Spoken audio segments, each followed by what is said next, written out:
we're about to have a ball. Get it?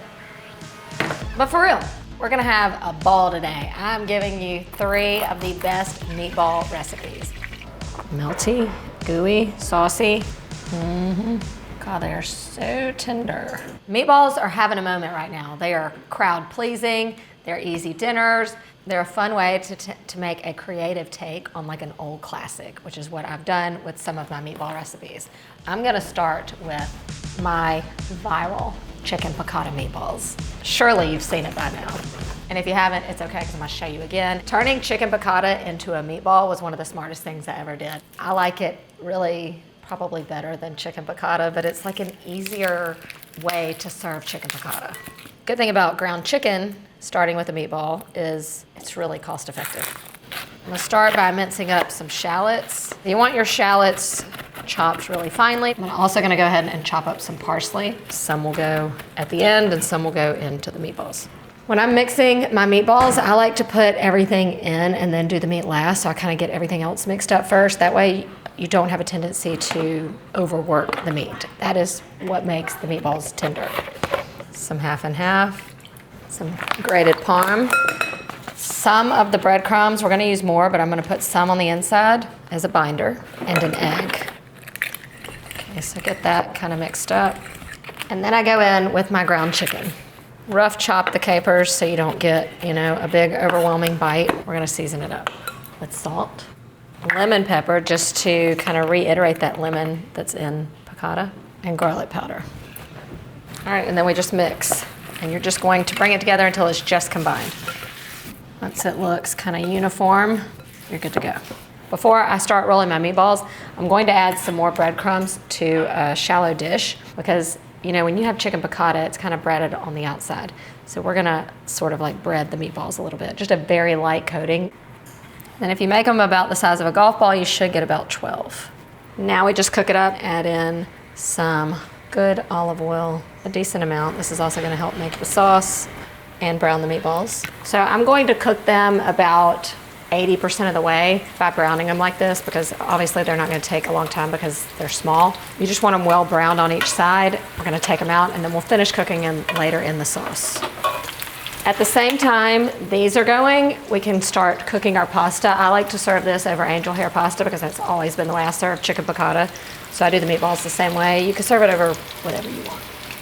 All right, so once they're browned and mostly cooked, I'm just gonna pull them back out. And so to the drippings in the skillet, I'm going in with the shallot and capers that we cut earlier.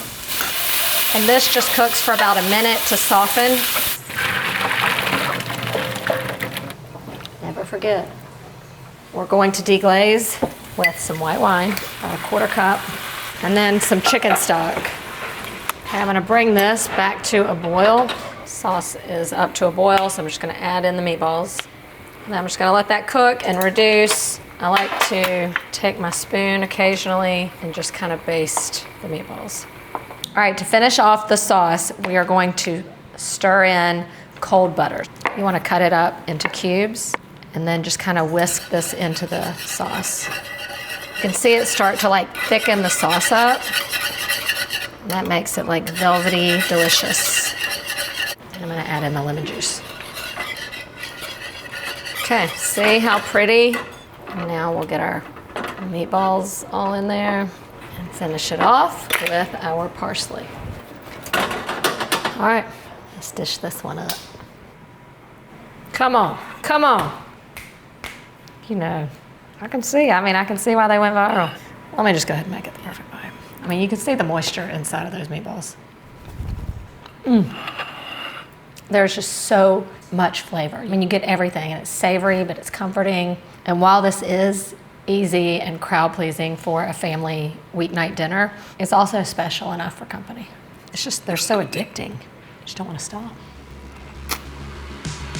The next meatball, we're giving a little Asian spin to. I'm doing the sweet and sour meatballs.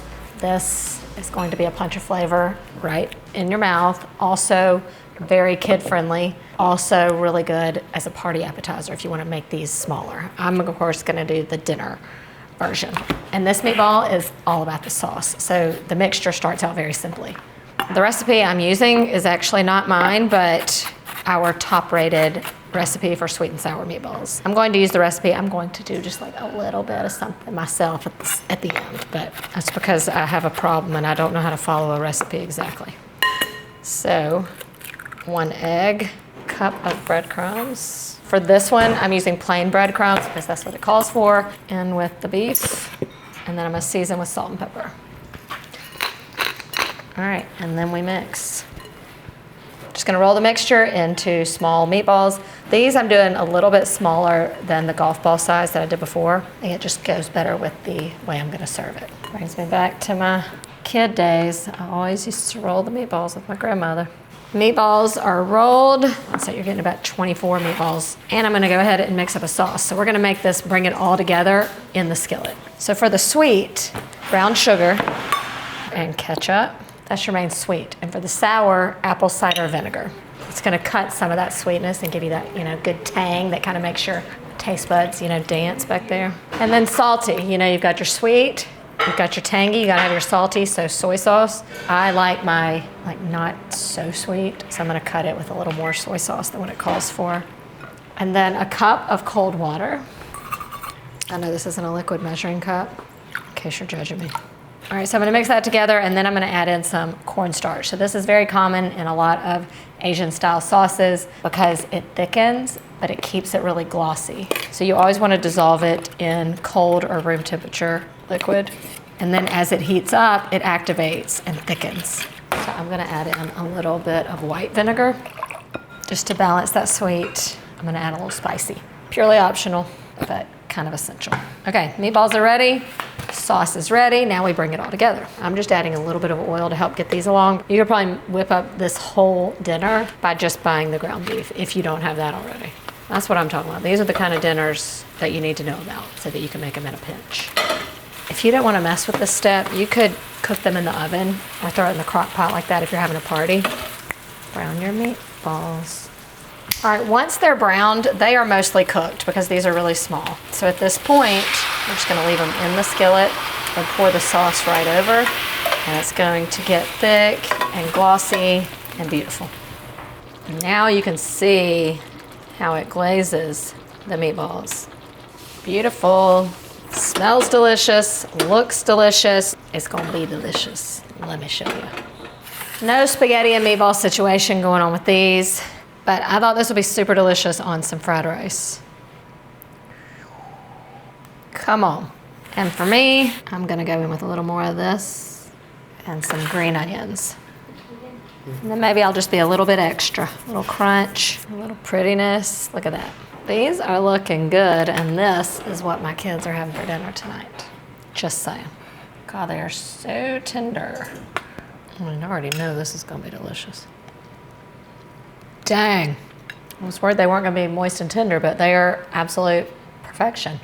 A little kick of sriracha balances that out. But like I said in the beginning, it's all about the sauce here. Your family will devour this. We're bringing it home the Italian way. I'm giving you a classic Italian meatball. I'm doing the popular Rao's famous meatball. We've seen the sauce, we've had the sauce. In case you didn't know, it started because of a restaurant. Clearly we can't get into the restaurant, every day, but the recipe is posted. So we're gonna make the Rao's famous meatballs and then serve them up in a classic meatball sub.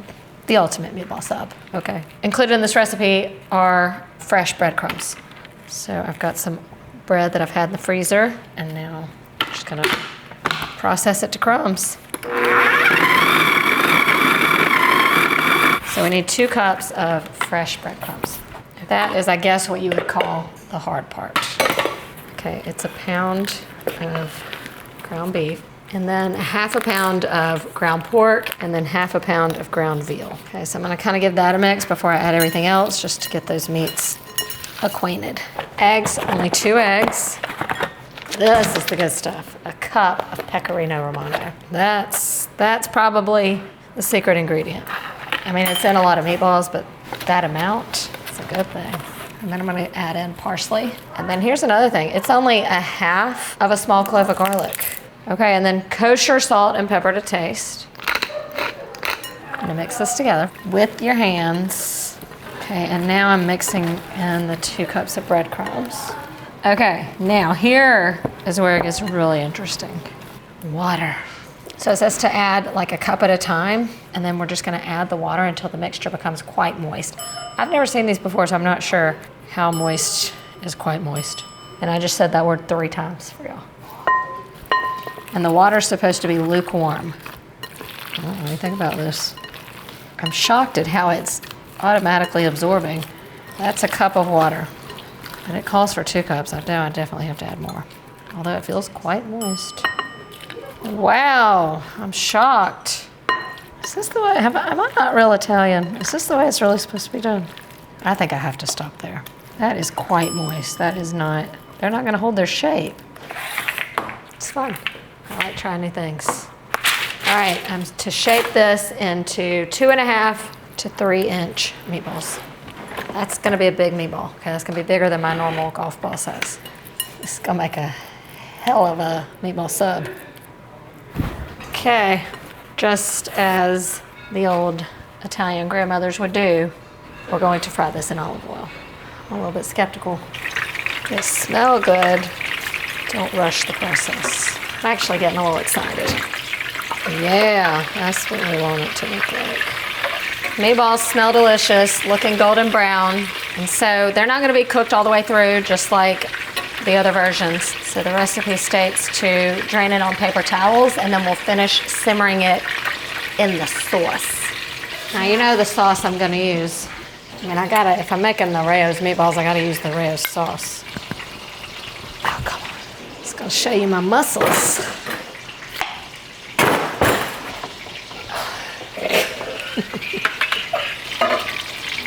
So I'm just gonna get that heating up. And when that comes to a simmer, I'm gonna put the meatballs in there and let them finish for about 15 minutes.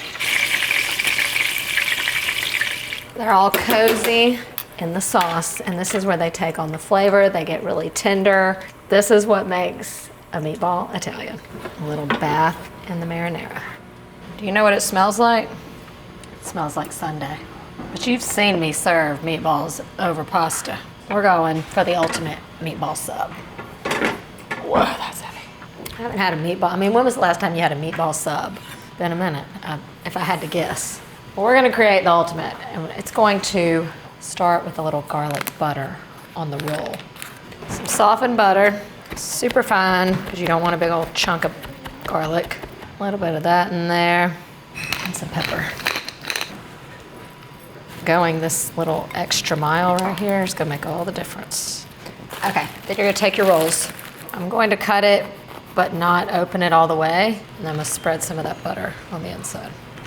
If you take the side opposite the cut side and just kind of shave a little off to make it where it can stand up on its own, that would be ideal. So I'm gonna place these on a baking sheet and let them have an initial toast in the oven. Got so excited about the sub, forgot to taste the meatball on its own. My first ever Rayo's meatball. Incredibly tender.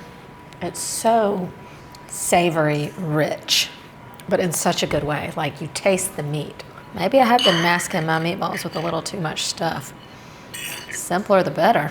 This does not taste simple at all. It tastes like maybe one of the best meatballs I've ever had. This is gonna make the best meatball sub, for sure. Okay, so here's how I'm gonna build it. Got that nice like garlic bread. I'm gonna take some provolone and put it down on the bottom. These are some of the largest meatballs I've ever used, so I'm gonna cut it. All right, and pack our meatballs in. Some sauce. And then I'm going with some mozzarella on the top. I'm gonna like the creamy kind of like stretch it's gonna give. I'm just gonna return it to the oven just until the cheese is melted. That's gonna be good on a game day. Just saying. Come on.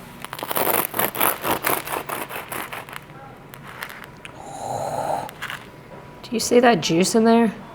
Melty, gooey, saucy. It's about to be real good and really messy probably. I've not had a meatball sub in forever, but I've never had one this good ever.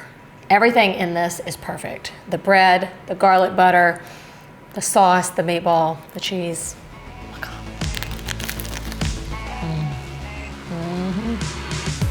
I really had a ball with these recipes, pun intended. I hope you'll try one of these recipes because meatballs are just so versatile. They're crowd pleasers and they're just like the flavor combination wrapped up in a perfect little package. Meatballs, where's that? They see me rolling. And then add your meatballs back in and let it reduce by half. Really she's so smart.